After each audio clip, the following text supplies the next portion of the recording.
Hey guys, welcome to my channel teach to learn. जैसा कि आपको पता है, हमने नया चैप्टर स्टार्ट किया हुआ है क्लास 8th की एनसीईआरटी साइंस का चैप्टर नंबर 7 और इसकी ऑलरेडी कुछ वीडियोस अपलोड हो चुकी हैं।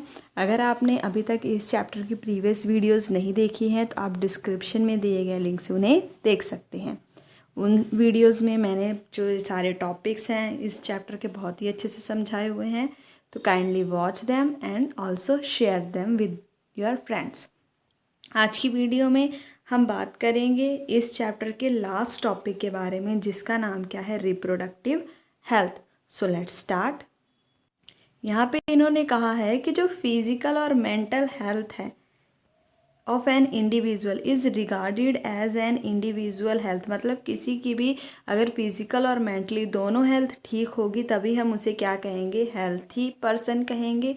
टू कीप बॉडी हेल्थी, अपनी बॉडी को हेल्थी रखने के लिए एवरी ह्यूमन बीइंग को एट एनी एज, मतलब चाहे वो किसी भी एज में हो, अगर उसकी बॉडी को उसने हेल्थी रखना है तो उसे बैलेंस्ड डाइट लेनी चाहिए। बैलेंस डाइट का मतलब है उसे ऐसा डाइट लेना चाहिए जिसमें प्रोटीन, विटामिन, मिनरल्स, ये सारे प्रोटीन्स ये सब शामिल हों उसकी डाइट में। The person must also observe personal hygiene and undertake educate physical exercise, और उसे टाइम टू टाइम एक्सरसाइज करते रहना चाहिए। पर्सनली हाइजीन करना चाहिए, मतलब पूरी अपनी बॉडी की साफ़ सफाई रखनी चाहिए। तभी जाके एक जो पर्सन होगा वो पूरी तरह हेल्थी होगा। During adolescent thieves become even more essential, मतलब अभी जो यहाँ पे इन्होंने बातें कही हैं कि बैलेंस डाइट लेनी चाहिए, पर्सनल हाइजीन रखना चाहिए, एक्सरसाइज करनी चाहिए, ये हर एज के लिए इम्पॉर्टेंट है। पर एडोलसेंट की एज में ये हमारी बॉडी के ग्रो करने के टाइम में ये कुछ ज़्यादा ही इम्पॉर्टेंट होता है। तो चलिए इन्हें हम एक एक करके पढ़ते हैं। सबसे पहले nutrition need of adolescent. Adolescent एक ऐसी स्टेज है, हमने देखा है, जहाँ पे रैपिड ग्रोथ और डेवलपमेंट होती है। Hence the diet for an adolescent, इसीलिए उनके लिए जो डाइट, मतलब वो जो खाना खाते हैं वो पूरी तरह अच्छे से केयरफुली प्लान्ड होना चाहिए। उन्हें पूरी बैलेंस डाइट मिलनी चाहिए। और हमें पता है, हमें पहले से पता है कि बैलेंस डाइट आखिर होती क्या है। बैलेंस डाइट का मतलब ऐसा खाना है जिसमें प्रोटीन, कार्बोहाइड्रेट, फैट और विटामिन पूरी रिक्वेस्टेड प्रॉपोर्शन में मौजूद होते हैं। मतलब कि जितना हमारी बॉडी को चाहिए उतनी मात्रा में वो मौजूद होता है जब खाना हम हमारे मतलब हमारी डाइट में, हमारे मील में, तब हम उसे क्या कहते हैं, बैलेंस डाइट कहते हैं। जो हमारा इंडियन थाली होती है, हमारा जो इंडियन खाना होता है, रोटी, राइस, दाल, वेजिटेबल्स, ये क्या है, पूरी तरह एक बैलेंस्ड मील ही होता है। बाकी जो मिल्क है वो भी अपने आप में एक बैलेंस्ड फूड है। फ्रूट्स से हमें नरिशमेंट मिलती है। और जो छोटे बच्चे होते हैं उनके लिए तो उनकी माँ का दूध ही है जिससे उन्हें सारे के सारे न्यूट्रिशमेंट मिल जाते हैं जो उनकी बॉडी को चाहिए। तो यहाँ पे हमने यही देखा कि जो बैलेंस डाइट है वो क्या होती है। नेक्स्ट यहाँ पे इन्होंने बोला है कि जो आयरन है, हमें पता है आयरन से हमारी बॉडी में खून बनता है। और आयरन रिच फूड कौन कौन से हैं, लीफी वेजिटेबल, जगेरी मीन्स गुड़, मीट हो गया, सिट्रस हो गया, इंडियन गूसबेरी मीन्स आंवला, ये सब क्या है, एडोलसेंट के लिए गुड होते हैं। क्योंकि गर्ल्स में क्या है, मेंस्ट्रुएशन साइकिल स्टार्ट हो रहा है तो उनकी बॉडी में ज़्यादा खून बनने की ज़रूरत है। तो फिर अगर वो आयरन रिच फूड खाएंगे तो उससे उनकी बॉडी में ब्लड बनेगा और ये एडोलसेंट की एज के लिए बहुत ही ज़्यादा अच्छा होता है। Check items for lunch and dinner in your meal, आप अपने जो लंच और डिनर खा रहे हैं उसमें आप उसका आइटम्स को चेक करिए और देखिए कि क्या वो पूरा मील जो आप खा रहे हैं बैलेंस्ड और न्यूट्रिशियस है। क्या इसमें इस serial which gives energy and milk, मतलब ये सारी चीज़ें, मीट, नट्स, ये सारी चीज़ें जिनसे हमारी बॉडी को प्रोटीन, जिनसे हमारी बॉडी में प्रोटीन मिले, जिससे हमारी बॉडी की ग्रोथ हो, क्या ये सारी चीज़ें हमारे मील में शामिल हैं। ऑल्सो क्या इनसे हमें फैट और शुगर, ये सब इंक्लूड है जिनसे हमें एनर्जी मिलती है। मतलब आप, इन्होंने जस्ट बोला है कि लंच और डिनर को आप बस ऑब्जर्व करिए कि आपको उससे एनर्जी मिलने वाले फूड सारे मिल रहे हैं, फैट और शुगर उससे प्रॉपर मात्रा में मिल रहा है, क्योंकि इन्हीं सब से हमारी बॉडी को एनर्जी मिलती है। What about fruits and vegetables which are protective foods, अब हमें पता है जो चिप्स और पैकेट्स हैं ये सब क्या है, ये जो टिन्ड स्नैक्स होते हैं ये हमें बहुत ज़्यादा टेस्टी लगते हैं, पर इन्हें हमें कभी भी अपने रेगुलर मील से रिप्लेस नहीं करना चाहिए। मीन्स ऐसा नहीं है कि हमने दोपहर के खाने की जगह ये चिप्स और पैकेट इन्हीं से अपना पूरा पेट भर दिया। हमें कभी भी इन सारी चीज़ों से अपना जो रेगुलर मील है इन्हें रिप्लेस नहीं करना चाहिए, क्योंकि इनमें एडुकेट मात्रा में, प्रॉपर मात्रा में न्यूट्रिशनल जो हमारी बॉडी को चाहिए वो मौजूद नहीं होता है।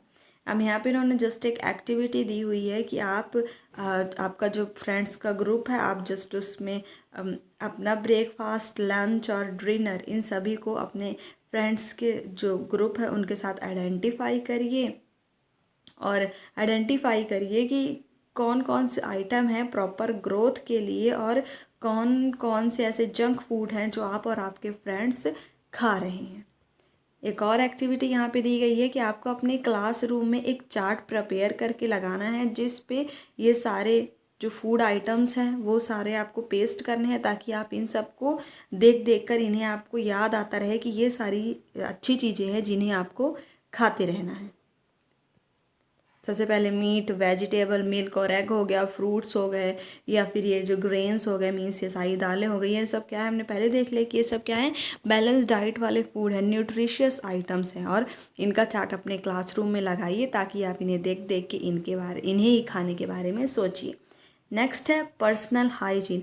अब हमें यहाँ बोला है कि कम से कम हर दिन में, मतलब दिन में एक बार तो आपको नहाना ही नहाना है। ज़्यादा से ज़्यादा आप 2-3 बार नहा सकते हैं, पर यहाँ पे इन्होंने बोला है कि एट लीस्ट कम से कम एक बार तो आपको दिन में नहाना ही नहाना है। और ये टीनेजर्स के लिए ज़्यादा ज़रूरी है, क्योंकि टीनेजर्स में हमने देखा कि जो स्वेट ग्लैंड्स होती हैं वो ज़्यादा काम करती हैं, और स्वेट ग्लैंड्स ज़्यादा काम कर रही हैं तो बॉडी में ज़्यादा स्वेट आएगा, तो फिर इससे क्या हो जाएगा, स्वेट अगर आ रहा है, पसीना आ रहा है, तो बॉडी स्मेली हो जाएगी। इसीलिए टीनेजर्स को तो एटलीस्ट दिन में एक बार नहाना ही चाहिए और अपने पूरे बॉडी को अच्छे से क्लीन करना चाहिए। अगर क्लीननेस नहीं करेंगे, क्लीननेस को हम मेंटेन नहीं करेंगे तो हमें बैक्टीरियल इन्फेक्शन हो सकता है। और स्पेशली यहाँ को पे गर्ल्स को बोला गया है कि जब उनका मेंस्ट्रुएशन साइकिल होता है तब उनको अपनी स्पेशल केयर करनी चाहिए, अदरवाइज़ उनको इन्फेक्शन हो सकता है मेंस्ट्रुएशन साइकिल के दौरान। और पूरे अच्छे से sanitary pads, clean homemade pad, ये सारे साफ़ सुथरे यूज़ करने चाहिए, और 4 to 5 आवर्स के अंदर अंदर, मतलब एज़ पर रिक्वायरमेंट्स उन्हें अपने पैड्स को चेंज करते रहना चाहिए ताकि उनको बॉडी में इन्फेक्शन ना हो। नेक्स्ट हमने देखा था फिज़िकल एक्सरसाइज। अब तो हमें पता ही है कि अगर हम फिज़िकल एक्सरसाइज करेंगे, वॉक करेंगे, प्ले करेंगे इन फ्रेश एयर, तो हमारी बॉडी क्या होगी, फिट रहेगी और हमारी बॉडी हेल्थी होगी। जितने भी यंग बॉयज़ हैं और यंग गर्ल्स हैं उन्हें वॉक करना चाहिए, एक्सरसाइज करना चाहिए, और आउटडोर गेम्स तो ज़रूर ही खेलने चाहिए। अब यहाँ पे इन्होंने बोला है कुछ मिथ दिए गए हैं, तो चलिए हम उनको पढ़ लेते हैं कि आखिर लोगों ने ऐसे कौन से मिथ बना रखे हैं जो असल में सच नहीं है। जैसे कि हमने चैप्टर 6 में पढ़ चुका है ह्यूमन रिप्रोडक्शन के बारे में, और वहाँ पे हमने देखा कि कैसे कुछ रॉन्ग नोशंस बने हुए थे, अलग अलग तरह के मिथ बने हुए थे। वो सारी चीज़ों को हमने अच्छे से पढ़ा, और ये जो भी मिथ, और जैसे हमें पता है एडोलसेंट की एज में ये सारे जो भी चेंज आते हैं, एक्चुअली ये सारे चेंज क्यों आ रहे हैं, ड्यू टू ग्रोथ, क्योंकि हमारी बॉडी ग्रोथ कर रही है, तो इसी कारण हमारी बॉडी में बहुत सारे चेंजेस आते हैं। और इस चीज़ का भी एक मिथ बना हुआ है कि एडोलसेंट की बॉडी में जो सारे चेंज आ रहे हैं ये आ रहे हैं, मतलब इसका भी अजीब सा इन लोगों ने मिथ बना के रखा है। तो चलिए इनके कुछ हम मिथ देखते हैं। जैसे कि ये हमने देखा है कि जो गर्ल्स हैं, यहाँ पे इन्होंने बोला है कि जब उनका मेंस्ट्रुएशन साइकिल होता है तो अगर वो किसी बॉय की तरफ देख भी ले तभी वो प्रेग्नेंट हो जाएंगे। तो ये बहुत ही बड़ा मिथ है, तो ऐसा बिल्कुल भी नहीं होता है, क्योंकि हमने रिप्रोडक्शन में पूरा पढ़ा है कि जो गर्ल है वो प्रेग्नेंट कब होगी, जब ओवेरी और स्पर्म इन दोनों की आपस में फ्यूज़न होगी, आपस में मिलेंगे, तब जाके प्रेगनेंसी होती है। ऐसा कुछ नहीं होता है कि देखने से ही प्रेग्नेंट हो जाएंगी। नेक्स्ट हमने ये तो पढ़ ही चुके हैं कि जो चाइल्ड के सेक्स डिटर्मिनेशन के लिए मदर बिल्कुल भी रिस्पॉन्सिबल नहीं होती, क्योंकि मदर में तो सिर्फ होते ही एक्स क्रोमोसोम है, ये तो सिर्फ फादर होता है जिसमें वाई क्रोमोसोम प्रेजेंट होता है। अगर फादर का एक्स और मदर का एक्स मिलेगा तो गर्ल बनेगी, और सिर्फ फादर के वाई और मदर के एक्स मिलने के कारण ही बॉय बन सकता है। तो यहाँ पे ये कहना बिल्कुल ही गलत है कि मदर रिस्पॉन्सिबल होती है। तो अब आपको ये सारी चीज़ें पता है, तो अब आप अवेयर हैं। अगर कोई भी आपसे कहे तो आप इसके बारे में उन्हें समझा सकते हैं। एक गर्ल, यहाँ पे इन्होंने बोला है कि जब मेंस्ट्रुएशन साइकिल होती है तो गर्ल को किचन में काम नहीं करना चाहिए। तो ये भी बहुत ही बड़ा मिथ है, ऐसा कुछ नहीं होता है। ठीक है, तो इन्हें आपको इन सारी चीज़ों को मानना नहीं है, सगों इन्हें डिस्कार्ड करना है। यहाँ पे जस्ट एक एक्टिविटी फिर से दी हुई है कि आपको ऐसे बच्चों, अपनी क्लास के ऐसे बच्चों का रिकॉर्ड करना है जो एक्सरसाइज करते हैं रेगुलरली, और ऐसे जो एक्सरसाइज नहीं करते हैं। तो अब हमें पता है जो एक्सरसाइज करेंगे उनकी बॉडी तो फिट रहेगी, और ऑन द अदर हैंड जो एक्सरसाइज नहीं करेगी उनकी बॉडी थोड़ी सी अनफिट रहेगी। नेक्स्ट क्या है, से नो टू ड्रग्स। अब हमें पता है एडोलसेंट की एज में हमारी जो बॉडी हो गया, माइंड हो गया, इन सब में ये सब ग्रो होते रहते हैं और बहुत सारी एक्टिविटी होती रहती है। तो हमें इन सारी चीज़ों से कंफ्यूज और इनसिक्योर नहीं होना है। अगर कोई, क्योंकि इस तरह की एज में अगर कोई हमसे कुछ भी कहता है तो हम बहुत जल्दी मान लेते हैं कि हाँ ठीक है, अगर हम ये करेंगे तो हमारी बॉडी में सारे जो चेंजेस हो रहे हैं उससे हमें छुटकारा मिल जाएगा। पर ऐसा नहीं है, ये तो ग्रोइंग अप की निशानी है। तो अगर कोई भी आपको सुजेस्ट करे कि इन सब चीज़ों से रिलीव लेने के लिए आप ड्रग्स ले लें, तो आपको डायरेक्टली उनसे कहना है नो। बिकॉज जब तक डॉक्टर प्रिस्क्राइब नहीं करेगा तब तक आपको ड्रग्स नहीं लेना है, क्योंकि ड्रग्स एडिक्टेड होते हैं। अगर आपने इन्हें एक बार ले लिया तो आप इन्हें बार बार लेते ही रहेंगे, और हमें पता है, और अगर आप बार बार इन्हें लेंगे तो ये आपकी बॉडी के लिए हार्मफुल होगा in a long run. They ruin health, ये हमारी हेल्थ और हमारी खुशियाँ इन सबको बर्बाद कर देंगे। आपने यहाँ पे नेक्स्ट शुरू हो गया है कि आपने एड्स के बारे में तो ज़रूर सुना होगा, जो HIV वायरस के कारण होता है। अब यहाँ पे नेक्स्ट इन्होंने बताया कि HIV फैल कैसे कैसे सकता है। अब जैसे अगर जो ड्रग्स लेते हैं वो क्या करते हैं, एक पर्सन ने इंजेक्ट किया ड्रग को अपने अंदर, और उसी से दूसरे पर्सन ने उसी इंजेक्शन से अपने अंदर डाल लिया। तो अगर इसी सीरीज़ में कोई इन्फेक्टेड पर्सन है जिसने सीरिंज, मतलब जिससे इंजेक्शन वो ले रहा है, उसने उसी से अपने अंदर ड्रग्स लिया, और उसी इन्फेक्टेड वाले पर्सन के सीरिंग से नॉर्मल पर्सन ने भी अपने अंदर ड्रग्स डाल लिया। तो इससे क्या होगा, इससे जो वायरस होता है नॉर्मल पर्सन के अंदर शेयर हो जाएगा और वो भी इन्फेक्टेड हो जाएगा। सेकंड, और कैसे हम इन्फेक्टेड हो सकते हैं कि अगर किसी मदर को, मतलब अगर कोई मदर है वो अपने छोटे बच्चे को दूध पिलाती है, तो अगर मदर इन्फेक्टेड है HIV वायरस से, उसको एड्स हुआ है, तो उसका जो छोटा बच्चा इन्फेंट है उसको भी एड्स हो सकता है। थर्ड, ये वायरस कैसे ट्रांसमिट हो सकता है, सेक्सुअल कॉन्टैक्ट से। मतलब अगर किसी पर्सन को HIV है और उसके साथ किसी ने सेक्सुअल कॉन्टैक्ट कर लिया तो उसको भी HIV वायरस ट्रांसमिट हो जाएगा, मतलब उसको भी HIV वायरस हो जाएगा।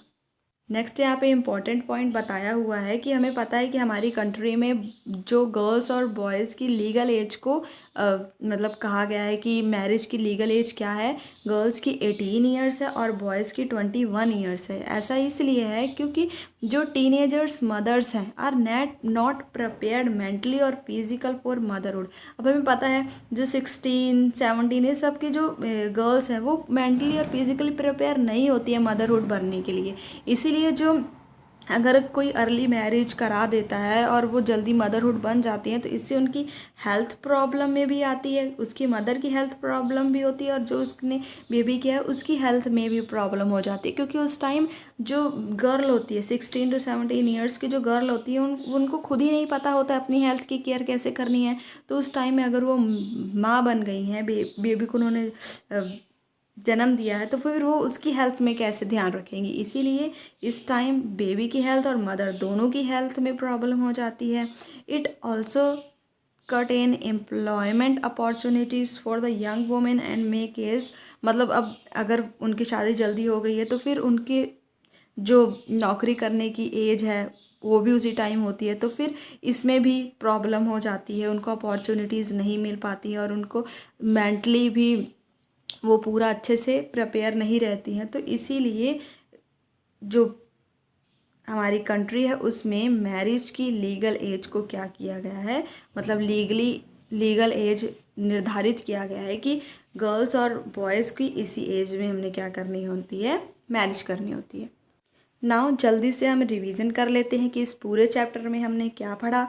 सबसे पहले हमने देखा कि अडोलसेंट की एज 11 to 19 ईयर्स होती है और इसी एज में वो रिप्रोडक्शन के लिए कैपेबल हो जाते हैं। जब पवर्टी की एज आती है तो फिर रिप्रोडक्टिव ऑर्गन्स ग्रोथ होते हैं। गर्ल्स में ब्रेस्ट डेवलप होता है, बॉयज़ में फेशियल हेयर डेवलप होता है। ये सारी चीज़ें उनमें चेंज आते हैं। इस एज में वो वेट गेन करते हैं। उनके जो भी मैचुरेशन है, रिप्रोडक्टिव पार्ट्स है, ये सब आखिर कंट्रोल कौन करता है? हार्मोन्स के द्वारा कंट्रोल किया जाता है। एंडोक्राइन ग्लैंड के बारे में हमने पढ़ा, जो डायरेक्टली ब्लड स्ट्रीम्स में जो हार्मोन्स है उनको रिलीज़ कर देता है। नेक्स्ट हमने पिट्यूटरी ग्लैंड के बारे में पढ़ा और ये जो थायराइड, एडर्नल, इन सारे ग्लैंड्स के बारे में अच्छे से हमने स्टडी किया। फिर जो टेस्टोस्टेरोन है, ये क्या है? मेल हार्मोन है और एस्ट्रोजन फीमेल हार्मोन है। और साथ ही साथ जो मेंस्ट्रुएशन साइकिल है, इसके बारे में हमने बहुत ही अच्छे से स्टडी किया है डिटेल में। अगर आपने नहीं देखा है तो आप प्रीवियस वीडियोस में इन्हें देख सकते हैं। उसके बाद हमने जो सेक्स है अनबॉर्न बॉय बेबी का कैसे डिटरमाइन कर सकते हैं। एक्स सेक्स है तो गर्ल और एक्स वाई क्रोमोसोम है तो वो बॉय होगा। नेक्स्ट, और आज की वीडियो में हमने सारा बैलेंस डाइट होगा। बैलेंस डाइट के बारे में पढ़ा कि एडोलसेंट के लिए बैलेंस डाइट, पर्सनल हाइजीन और एक्सरसाइज, ये सारी चीज़ें ज़रूरी होती हैं। तो यहाँ पे फिनिश होता है आपका चैप्टर नंबर 7 भी। आई होप आपने इस चैप्टर को बहुत ही अच्छे से समझा होगा और इसके रिलेटेड कोई भी डाउट नहीं बचा होगा। फिर भी कोई भी डाउट है तो आप उसे कमेंट बॉक्स में कमेंट करें। I am ready to respond you. Do like, share, comment and subscribe my channel. Thanks for watching.